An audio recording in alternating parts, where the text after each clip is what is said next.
All right, let's do this thing. AEW Fighter Fest review. Dynamite tonight. A very somewhat stacked card in a way. This is night one or week one of Fighter Fest. So a lot was going on in the show tonight. And I mean, a lot of somewhat title matches too, and some interesting developments, I should say, in this show. Coming from, was it Austin, Texas? I think they were in tonight, or Cedar Park, Texas, I believe. I just know it's in Texas and whatnot. We did kick off the show with the IWGP U.S. title on the line. Jon Moxley being back. Jon Moxley's been away for a while. We know he had his kid lately. He came out with Eddie Kingston. I guess they're keeping Wild theme as his theme song and whatnot. I still like his old theme, to be honest. I actually like that better than the Wild thing, but I get why they're using it. But yeah, still, I kind of like this regular one before they changed it. I know he came, like I say, he came with Eddie Kingston. He came through the crowd, whatnot. Gallows and Anderson came out. I don't know why they had different music for Gallows and Anderson. I just thought they would have let them use their regular music like they do on Impact. So very kind of strange that they just changed their music all of a sudden. Very good match though to kick off the show. I sometimes forget Jon Moxley is still the IWGP US champion. I guess they were going from New Japan rules right here from a 20 count and basically tried to explain everything like they usually do in New Japan and talked about some history of the opponents Jon Moxley has defeated and whatnot. But this was a really good match, though. Hell, at one point, Moxie damn near did a freaking Rainmaker and whatnot. That was pretty good. But Moxie still did able to get the win. He got it with the Death Rider. Since it's a New Japan match, I'm gonna say Death Rider. So that's why I'm saying Death Rider right now. I know I usually say it, but I got a reason to say it this time. Yeah, Jon Moxley, he ended up getting the win. Basically, right after they went to Lance Archer in, talking about the last time him and Jon Moxley faced in a Texas death match for that IWGP US title was over a year ago, January 4th, Tokyo Dome, Wrestle Kingdom, 2020 and whatnot. And I guess he wants another match for that US title next week in Dallas, Texas. I think that's Lance Archer's hometown, if I'm not mistaken. Now this is kind of crazy because this is like what the third time Moxley and Archer have faced. Now I know the last time they faced was actually for the AEW World Title, basically in same Texas Death Match and whatnot. So unless Archer's actually gonna win this time, I'm not really sure. Cause like, dude, you've lost to Mox 2 times. One in the freaking Tokyo Dome for this title, and the last time still in the same match, except for the AEW title last time. So I'm gonna assume Archer's gonna win next week because I guess maybe they will change the U.S. title. I don't know because right now, last time I even checked, and this is just me going off of what I was watching New Japan last Saturday.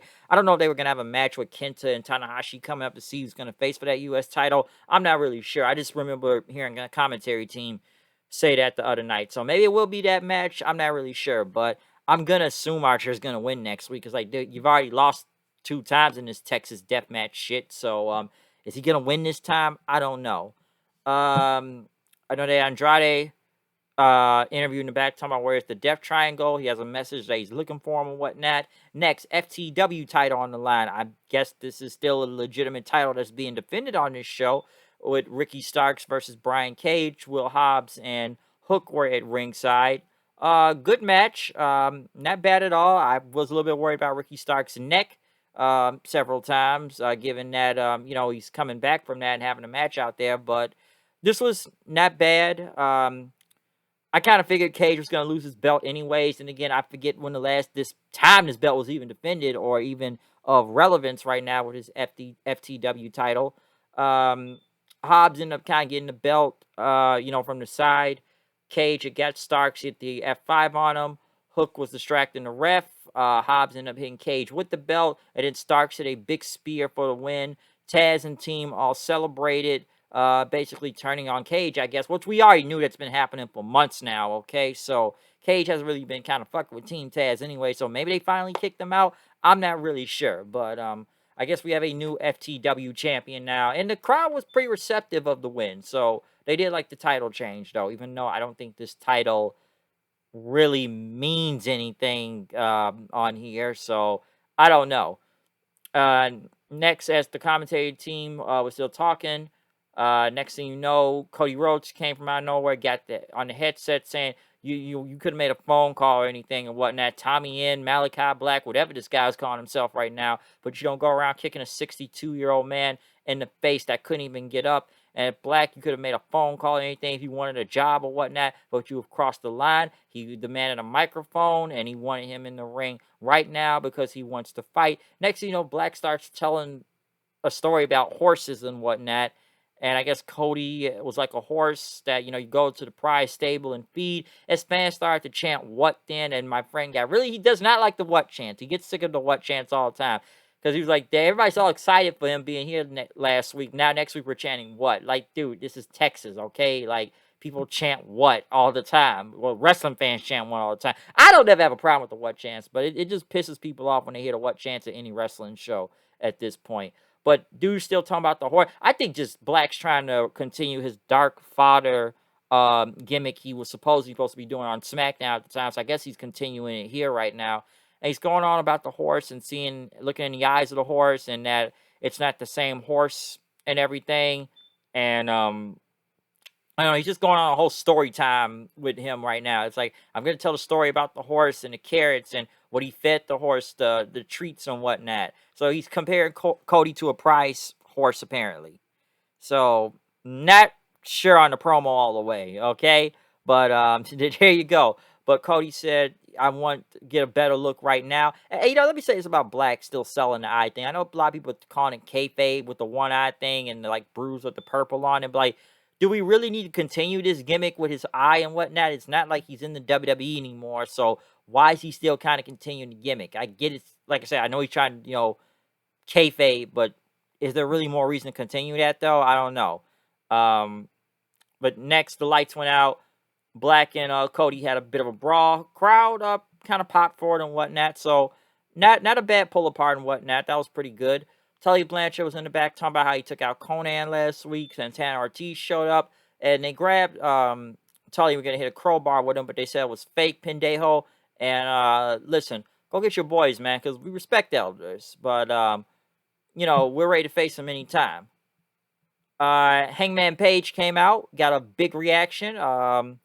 Basically, he's wanted that AEW title since day one. I don't know why they just didn't have Hangman do a promo for the past 2 weeks instead of sending the Dark Order out there. But, the title's been at his fingertips and he's fell. The Dark Order was right. He needs that championship and he needs to challenge Kenny Omega. But Don Callis came out, which I don't know what to sometimes say about the squad he's hanging with. But I don't understand the Young Bucks sometimes, but they hate their heels, so they're going somewhere with this, or whatever type of goofball shit they're coming out wearing. But, Don Callis came out saying Texas, they call it all hat, no cattle and whatnot. And, you wasn't that guy and everything. But Matt Jackson got in the ring and told him about you abandon your best friends right here, and you're always drinking and hitting the bottle. And that just fits it perfectly. Your wrestling's next tragedy and whatnot. Matt said, hit me. Hangman did. Next thing you know, it was a brawl then.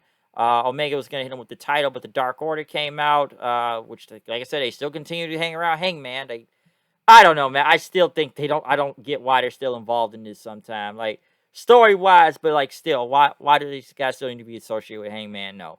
But, Hangman got on the microphone, said we want a match. And, Omega and them, you guys are not going to leave till I get this match going on. 5-on-5 elimination match, as Omega made up then. And Hangman says, we'll take that match. And if they win, I get a world title shot. And these guys get a tag team title shot. But Omega says, you're not any power to pull any demands around here, okay? And you want to entertain the idea that I agree you get a world title match. And, commits 100% of shots you take. You're not going to fail either, all right? But Paige is really afraid. We know what you're afraid of. Is everybody started chanting cowboy shit then. Omega basically said all those chants are going to turn into belt collector. As Paige says, the Dark Order don't back down from a fight. So the challenge is on. So wherever they go with this 5-on-5 thing, we'll see where that goes. And I guess we'll get a title shot right after. Hey, I will say this. The segment was not bad and whatnot. I just don't know why they didn't have Hangman cut promos on his own a few weeks ago. Like, the guy's over as fuck. I don't know why he needs the Dark Order to talk to him. And listen, I know AEW, it's not their job to promote this and everything, but listen, we know Omega's holding other titles right now. Could we at least mention that this Saturday that he has to face Sami Callihan for the Impact World title Could at least have one mention. You don't have to promote the show, but let's just say, hey, Omega's got a title match coming up. And even with Andrade being there in the company right now, are they ever going to mention that, hey, these guys are going to be facing a Triple Mania at some point? I believe it's in the next month or two for that AAA World Mega title. I don't know. Like I said, I know they never really mentioned it, even when it was Rebellion coming up, but still, you could at least make one little mention of that. Like, come on, we know Omega's gonna have a world title match this Saturday at Slammiversary. I'm just saying, I just throw it out there.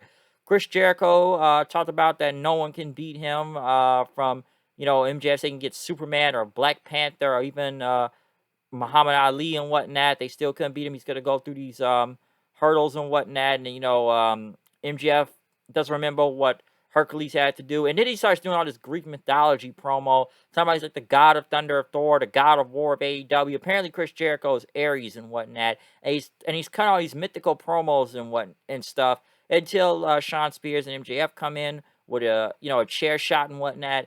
As MJF said, this is your first opponent right here, Spears. And Spears can use a chair, but you cannot use a chair. So I guess that'll be next week. Matt Hardy went against Christian Cage. 23 years in the making, folks. We can't mention anything in their past, though. We can't talk about TLC matches. We can't talk about the Hardy Boys. We can't talk about Edge and Christian. We can't talk about any of their past matches in many years. Hell, I know it's at 1999 and 2000. Hell, it's not even 2008 when these guys were still around facing each other, but they faced each other right here. The crowd, I feel like they were not paying attention. Somebody told me that the crowd's paying attention to somebody else, but some people look like they weren't even into the match and whatnot. And, I like both Matt Hardy and Christian Cage. I guess I gave a congrats to Matt Hardy. I think he just had another kid or whatnot, so good for him. Fuck Rebby still, but yeah, good for Matt Hardy, though. This match was good. A very good match. I know some people thought these guys were going to get gassed. Christian can still go. He's got it. Matt Hardy, that can be debatable at some points, but Matt held up out there too. Both of these guys can still go. I like this match because this was a match with some actual build out here. And I thought both of these two did really good. I thought this was a really good match. I wish people would have got more invested into this match, but I enjoyed it. Now, some thought it could have been over when Christian went for the kill switch and Hardy pulled the referee, and then nutshotting Christian hitting twist the fake, but ended up being a 2 count in. He ended up putting his leech submission on him to the floor, and he thought he was going to get a count out victory, but Christian Cage got back in. He dodged the twist of fate, turned that into a kill switch, and won the match. So, like I said, a really good match between both Christian and Matt Hardy and whatnot. Like I said, I know they can't mention their history, but obviously these two guys can still go. So I never really had any doubt, like a lot of other people has. Like, these guys still got it. They don't. It's not like they don't have it. Like Matt Hardy, okay, debatable, but Christian, he could still fucking go. Okay, even been out of the ring for over 7 years, the guy still has it. Okay. But right next after that, Private Party, and I think that was Angelico or Jack Evans or the Hardy family office came out and was going to attack Christian, but Jungle Boy and Luchasaurus came out. Decent pop out there, so making the save and whatnot. Miro cut a promo talking about his wife could do the splits. I love Miro, man. This shit's good. These promos are just funny as hell every week. Like I said, I'm going to say it every time. This is the way they should have brought him in. The Redeemer himself. So, these promos be cracking me up sometime with Miro, man. My wife can do the splits. Damn. You a savage for that one. Britt Baker came out for a promo. Probably I would say one of the really best promos of the night, to be honest. And this was a very good promo. Baker talked about Nyla Rose next week. He talked about the table she went through about a week or two ago. But Baker says she's dealt with tables, ladders, chairs, and thumbtacks before. But she says she's still the baddest bitch on the block. And that Nyla Rose is irrelevant. And the only thing that's going to keep Nyla Rose relevant was this title right here. All right? Because right now Baker said that Nyla's at the top of the food chain and everything. But, Nyla's Rose out of the league and whatnot. And that Vicky Guerrero says that, your last name is only keeping you still relevant in this business right now, which is kind of true, what that being a Guerrero, as Baker basically said that, she's still going to still hold the title next week because she is Dr. Britt Baker, DMD. So I thought that was a really good promo from Britt Baker, probably one of the best ones of the night. Vicky was pissed backstage, as Rose said, Gonna get the title next week and take the biggest jalapeno in Dallas and shove it up Baker's ass. So we'll see where that goes. John Moxley was kind of promo on Archer, saying he doesn't beat Lance Archer. You survive against Lance Archer, okay? And Archer wouldn't stop coming till he ends his career and whatnot. And he wants this title. And then Moxley is the boogeyman of both AEW and NJPW. So you want this Texas Death Match next week? You're on. Sammy Guevara went against Wheeler Yuta. I've heard of Wheeler Yuta before, I think in Ring of Honor. Sammy, this is his home state and whatnot, so a pretty big pop out there. Basically a big showcase match for Guevara, and Wheeler Yuta wasn't that bad out there also. So Guevara getting the win, not bad. Hit the GTH, and it was over. Penelope Ford went against Yuka Sakazaki. Pit Stop versus the Magic Carpet Pants Girl, which obviously this match was in the death spot of this show. And Ford, I just don't think is really that good in the ring. I've seen that in the past. Yuka was not bad. The match was okay. Not much to talk about here. Like I said, the women's match was in the death spot. They had a promo with QT pouring a drink onto Tony Schiavone's head and talk about the golden shovel of Cody Holt. So I don't know, man. QT just I don't know. Sometimes the guy's buried, if you ask me. But in the main event, though, we got the coffin drop match. I felt like it was under these discount Undertaker Druids bringing out this casket and whatnot. And the coffin read, nothing's over till you're underground. So, yeah, Darby Allin, Ethan Page. Very good match. Darby Allin's a fucking madman out there. I know Scorpio Sky was in the coffin at one point. Sting came out, got a big pop. Sting and, Scorpio fought into the crowd. Jesus Christ was out there. Sting, he went for his, Stinger Splash, which the camera missed, by the way, which was dumb as hell. And he ended up knocking, Scorpio off the stand out there and fighting him to the back. Ethan Page loosened a turnbuckle and used it as a wrench. Put it on, like, the back of Darby's change and pulling him down, which looked pretty brutal and whatnot. After that, and then, Darby ended up using that hook pin, putting it into Page's mouth like a fish hook out there. Pretty brutal. Page had Star Dragon Darby towards the coffin and whatnot, and towards the coffin, but it did not work. Darby ended up fighting back in the ring. I know Page was bleeding from his forehead at one point. I think it was because of the coffin, because Page almost landed in it. I don't know where he scratched it, but his head was bleeding in after that. Next thing you know, they went back into the ring. Darby was going to go for a coffin drop, but Page ended up getting with the Ego's Edge onto the stairs. By God, that was brutal. But then after that, Page picked up Darby. He was going to throw him in the coffin, but Darby got out of it then, wrenching his eyes. He used his skateboard then, jumping off the top rope onto Page, knocking him in the coffin, and Darby shut it for the win. But then right after, even though I thought it was a little bit unnecessary, Darby does one more coffin drop with the lid already closed on the Ethan Page, which I'm glad he landed safe enough so nobody didn't really get hurt here. But Darby is a fucking madman, okay? This guy will damn near kill himself half the time. So, good shit, but sometimes I wonder if half this shit is necessary. But yeah, this man will put his body through the line. I will give him that.